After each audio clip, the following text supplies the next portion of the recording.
मध्य प्रदेश में 26 सीटों पर होने वाले उपचुनाव भले ही लोकतांत्रिक तरीके से हों, लेकिन ये लड़ाई महाराजा वर्सेस राजा की होगी।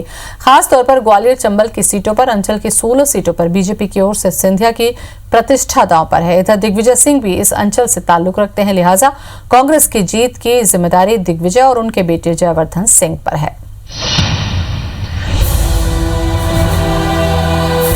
मध्य प्रदेश में जिन 26 सीटों पर उपचुनाव होने हैं, इनमें ग्वालियर चंबल अंचल की 16 सीटें शामिल हैं। चूंकि इस अंचल में सिंधिया का खासा प्रभाव है, लिहाजा बीजेपी इन सभी सीटों की कमान ज्योतिरादित्य सिंधिया को सौंपने की तैयारी कर रही है। वहीं ज्योतिरादित्य की बुआ और प्रदेश सरकार में मंत्री यशोधरा राजे सिंधिया भी इस मिशन में अपने भतीजे का साथ देंगी।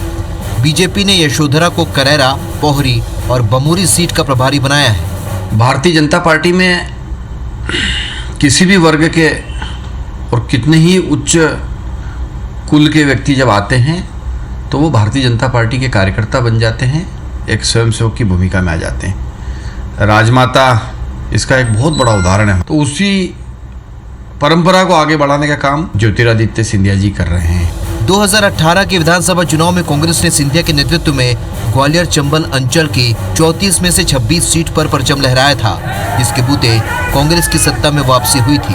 लेकिन सिंधिया अब बीजेपी के हो गए हैं। ऐसे में राधौगढ़ के राजा दिग्विजय सिंह और उनके बेटे जयवर्धन सिंह के सामने इस क्षेत्र में कांग्रेस को फिर से जीत दिलाने की जिम्मेदारी है।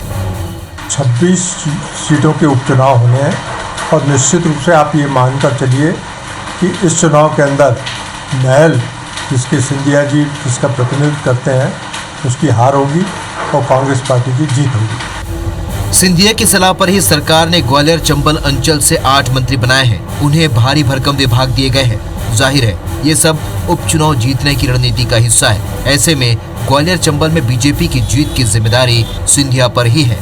सुधीर दंडोतिया, IBC 24, भोपाल।